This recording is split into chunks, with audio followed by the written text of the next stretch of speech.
मुशायरे में हिस्सा लिया अंजुमन इस्लाम के इज्तिमा में। तो आज एक प्रोग्राम में जब मैंने लोगों से सुना, मुझे ऐसा महसूस हुआ कि उर्दू के लिए कुछ न कुछ करना चाहिए। जब उर्दू के प्रोग्राम होते तो बड़े हज़रात उर्दू के फ़रोग़ की बात करके निकल जाते हैं और फिर वहीं के वहीं बात रह जाती है। आप नॉर्थ इंडिया की तरफ देखिए, यूपी बिहार में बड़ी मुश्किल से उर्दू स्कूलें वहाँ जिंदा हैं, बड़ी मुश्किल से। अगर उर्दू जिंदा है तो महाराष्ट्र है, आंध्र प्रदेश है, कर्नाटका और कुछ हद तक केरला में है। और महाराष्ट्र स्टेट की जिम्मेदारी खास करके बम्बई शहर में अंजुमन ने ये जिम्मेदारी लेनी चाहिए।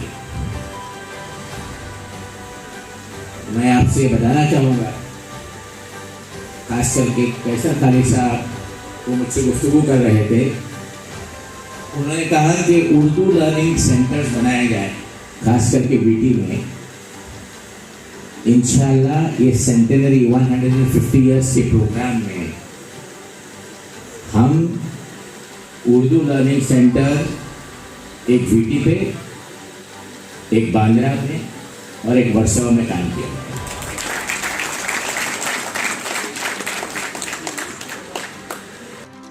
आपकी बात में तकलीफ होगी, लेकिन मुझे पहले 2-5 मिनट में अपनी बात करनी है, हटना है।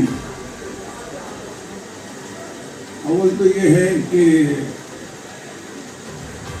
ये जश्न जिस शख्स का हो रहा है, हम सबको मालूम है वो कुल्लियात कैसर का इश्क है।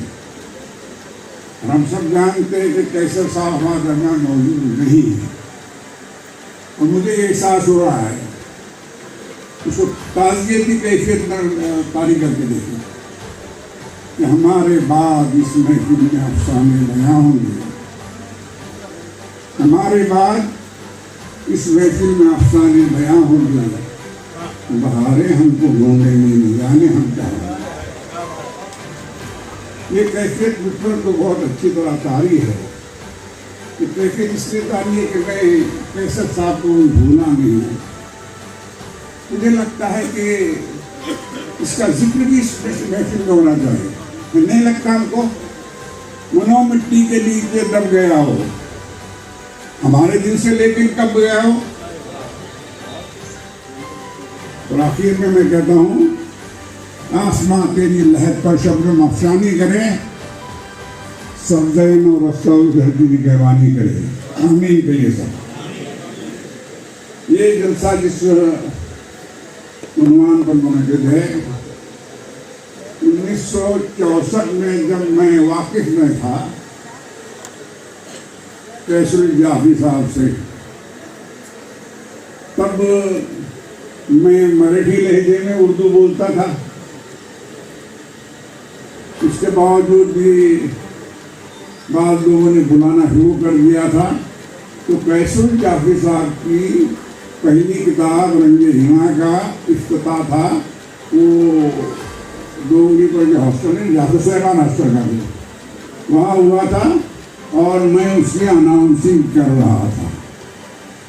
आज मेरे वजूद को सरशारी है, खुशी है कि एक ऐसा शायर जिसमें बहुत ही पाकीज़ा और कद्दावर इंसान जी रहा था, उससे मेरा वास्ता हुआ।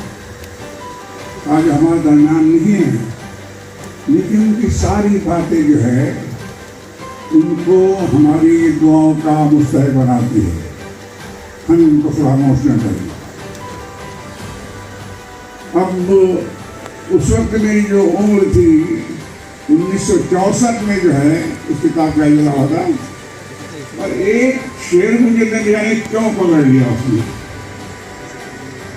बहुत शेर याद है कैसर साहब के, लेकिन आज नहीं सुना।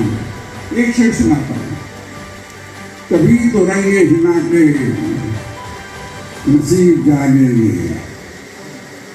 सुनिए कैफियत के साथ। कैसर साहब के उनमें 9.5 साल का फर्क है, 9.5 साल मुझसे बड़े। कभी तो रंगे हिना के नसीब जागेंगे, कभी तो फूल खिलेंगे तेरी हथेली पर। क्या कहते थे, मेरी उम्र का मकाम वो है कि जहाँ ये शेर जो है उसने पकड़ लिया आज तक नहीं छोड़ता इसे। न्यूज़ में आपका स्वागत है। आज जो ये प्रोग्राम हुआ है और जो कैसर जाफरी के बुक का प्रकाशन हुआ है उसके बारे में आपको क्या है, क्या कहना है आप? नहीं, बहुत अच्छा प्रोग्राम, कामयाब प्रोग्राम। मुंबई यूनिवर्सिटी शोबे उर्दू के ताउन से और कैसर जाफरी फाउंडेशन के नाम से ये आज उनका कुलियात का रस्म इजरा हुआ है, बहुत ज़बरदस्त हुआ है। और मुंबई में इस तरह के प्रोग्राम होने चाहिए जो बड़े दिनों के बाद इस तरह के प्रोग्राम आज मुंबई में हुआ है, जहाँ पे शायर रुतबा और मुंबई के सारे मशहूर और इल्मी अदबी समाजी शख्सियात ने शिरकत की है। तो बड़ी खुशी हुई कि बहुत दिनों के बाद इतने लोगों के साथ मुलाकात हुई है मुंबई में, मुंबई यूनिवर्सिटी में शोबा उर्दू के डिपार्टमेंट में। तो मुझे आके बड़ी खुशी हुई है।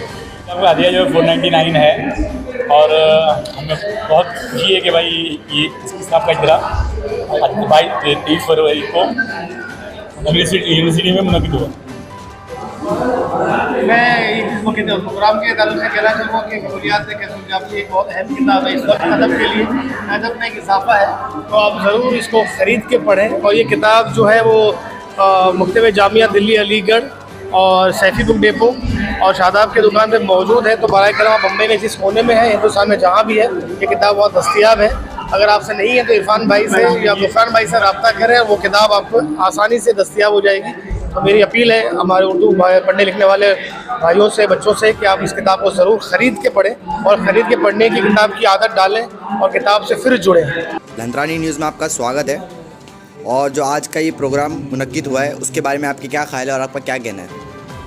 सबसे पहले तो मैं इरफान जाफरी साहब को, जो कैसर साहब के फ़र्जंद हैं, उनको आज के इस बेहतरीन और उम्दा प्रोग्राम जश्न कैसर जाफरी और उनकी किताब उनकी जो रस्म इजरा कुल्लियात कैसर के लिए मुबारकबाद पेश करता हूँ। कैसर साहब जो हमारे उर्दू अदब के बड़े कदावर शोरा इकराम में से एक थे, जिनकी शायरी उर्दू अदब में एक कहकशां की मानिंद और बड़ी दरख्शा हमारे अदब पे जो है वो चमकते हुए रोशन सितारे की मानिंद है। जब हम उनको पढ़ते हैं तो पढ़ने के बाद ये एहसास होता है कि कैसर साहब ने जो शायरी की है, बावजूद इसके कि वो एक मेट्रोपॉलिटन सिटी में रहे हैं, लेकिन उसके बावजूद उनके अशार में उनकी मिट्टी से जो मोहब्बत है, मिट्टी से जो उनकी जुड़ाव था, वो जगह जगह जो है वो हमको दिखाई देता है। और वो उर्दू अदब की एक ऐसी शख्सियत थी कि जिसके ऊपर कई लोगों ने पीएचडी किया और पीएचडी करने के बाद उनकी हैसियत को अवाम के सामने, उर्दू क़ारीन के सामने लाया। और हमारे जैसे तालिब इल्मों ने उनको जब पढ़ा तो पढ़ने के बाद कई लोगों ने उससे इस्तिफ़ादा हासिल किया। कैसर साहब अपने वक्त के एक ऐसे शायर थे कि जिनकी गज़लें पढ़ना अपने वक्त के बड़े बड़े गुलकार जैसे पंकज उदास वगैरह जो हुआ करते थे, वो उनकी गज़लों को गाना अपने लिए बाइस फ़ख्र समझा कर सकते थे। लिहाजा आज का ये जो प्रोग्राम यहाँ मुनक़्क़िद किया गया है वो इसके हकदार भी थे और इस तरीके के प्रोग्राम जो है वो होना चाहिए था, बल्कि हुए भी है। मैं समझता हूँ इसके पहले भी भिवंडी में कैसर साहब के हवाले से इस तरीके के मुशायरे हो चुके हैं। उनके नाम से एक फाउंडेशन जो है वो ऑलरेडी काम कर रहा है। बल्कि ये एक और बड़ी फ़ख्र की बात है कि मुमरा में मैंने देखा कि उनके नाम से एक रोड भी जो है कैसरुल जाफरी मार्ग जो है वो रखा गया है। मतलब उनकी हर जगह उनकी अहमियत और उनकी कदर कीमत जो है वो की गई है। ये उर्दू के लिए, उर्दू अदब के लिए एक बहुत बड़ी बात है। लाइक कीजिए, सब्सक्राइब कीजिए और शेयर कीजिए। बेल आइकॉन का बटन दबाना ना भूलिए और देखते रहिए लंदरानी न्यूज़ लाइव।